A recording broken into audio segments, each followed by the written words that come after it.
Well, Ann Coulter, of course, a best-selling author. Have you got her book yet? In Trump We Trust. This is the Trump book. Make sure you get it. It's a big New York Times bestseller. And, of course, her column every week. You go to AnnCoulter.com. You can sign up there and be the first to get it. And follow Ann Coulter on Twitter. Ann Coulter, how you doing? Oh, are you there? Oh, wait, we can barely hear you. Can you hear me? I'm chattering. Now I can hear you. There you go. Okay, that's not Ann's fault. Well, no, we had to push a bunch of buttons. It's 8 a.m. my time. Wake up over there. Oh, you're in Los Angeles. Oh, my God. Yes, I've been waking up so early for you. I'm fine, other than, wow, this is shocking news about Aaron Hernandez. The New England Patriot, he's convicted of one murder. He just got off another one, but he killed himself. Yeah, maybe he did have a conscience.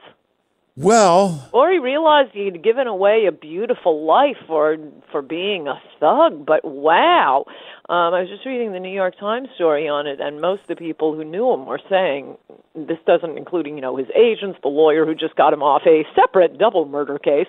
Wow, we never expected this. He wasn't like this at all. No suicide note, but he was in a cell by himself and barricaded the door to make sure they couldn't save him in time, or at least try to, and they didn't.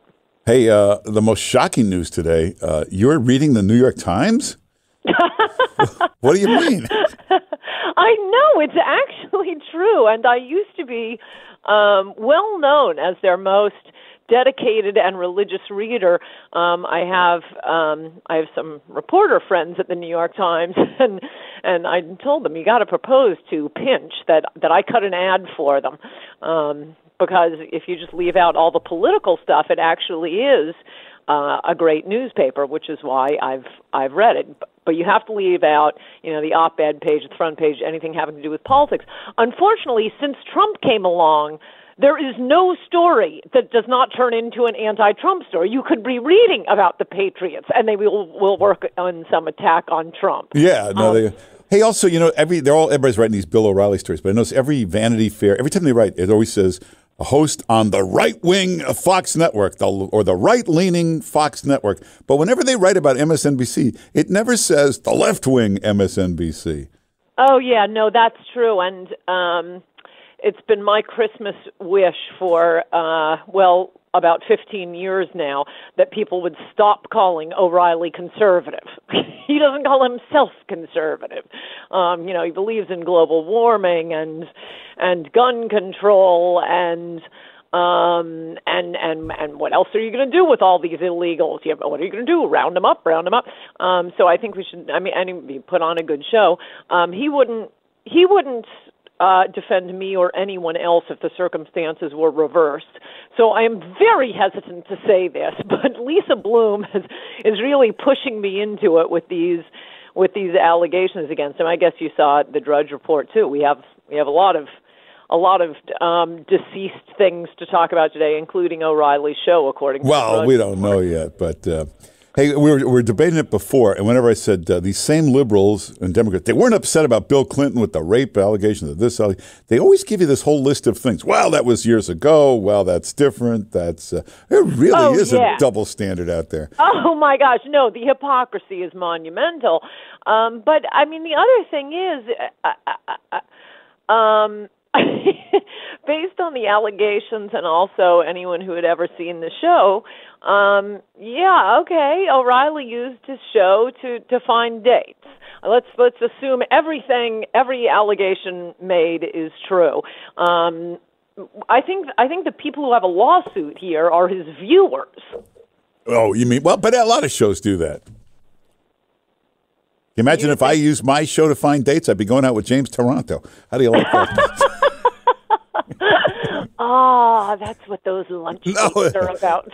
So, hey, can we agree that Trump must be having the greatest week ever because they're all back to the tax returns now? This is all they're Yes, next it's going to be the Access Hollywood tape again. Oh, yeah, you said that on Twitter. It's hilarious how they keep cycling through these things.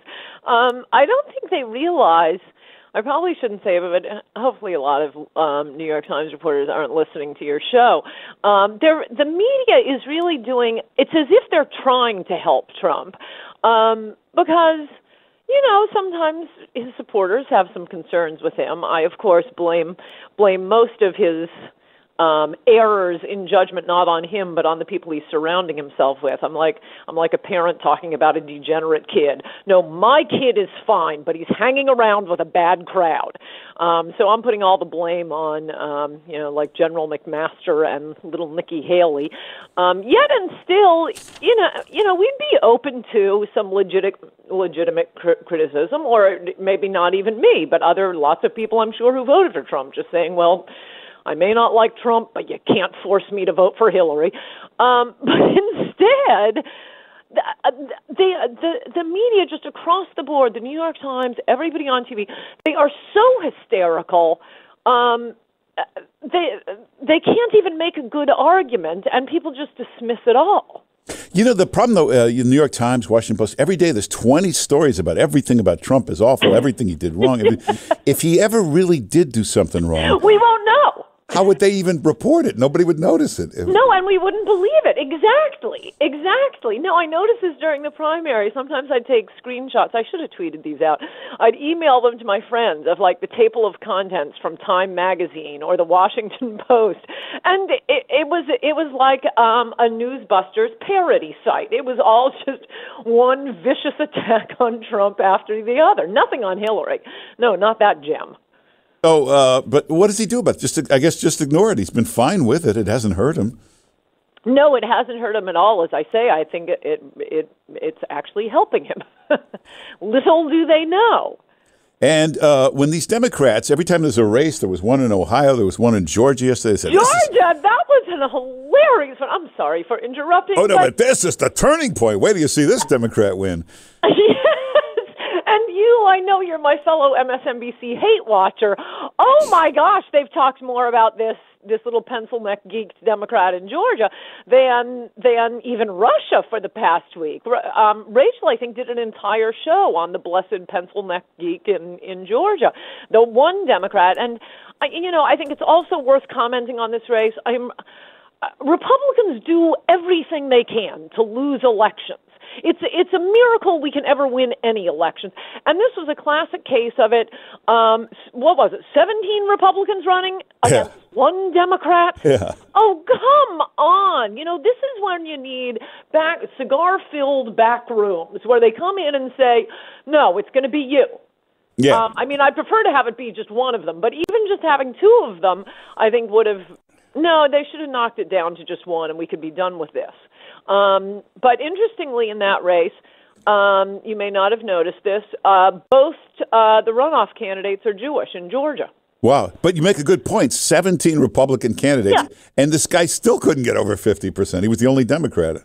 Yes. So, but yes, it may have ended up helping having 17 because I doubt it, though, especially with all the media attention on this. Because when you have that many candidates, you can at least defeat the runoff because each one of those 17 candidates probably has 100 friends, say, who wouldn't have bothered voting except their friend is running. Yeah, but you're right. Probably not 100, maybe 20. I kept hearing about this phenomenal Democratic candidate. This guy is the game changer. Then they brought him on Hardball and on Rachel. He's like a ridiculous-looking, goofy-looking guy. Looks like he's 12 years old, who cross-eyed, couldn't talk. No, and Don Lemon was apparently comparing him to Obama. Well... for his oratorical skills. So maybe Trump will be running against him in 4 years. No, I don't think we've seen the candidate yet who's going to run against Trump. He's out there somewhere, but we don't know who he is. Ben Affleck. Yeah, could be. Well, everybody should get, if you haven't read Ann Coulter's book, this is the book. I notice everybody's trying to write a Trump book now, but this is the real one, In Trump We Trust. And you go to anncoulter.com. Your new column comes out tonight? Yes, it's in honor of Earth Day. Oh, okay. And go to anncoulter.com. You can get it there first. And follow her on Facebook and on Twitter and all of that stuff. And Ann Coulter, thanks for being with us. Thank you. Good to talk to you, Mark Simone. All right. Take care.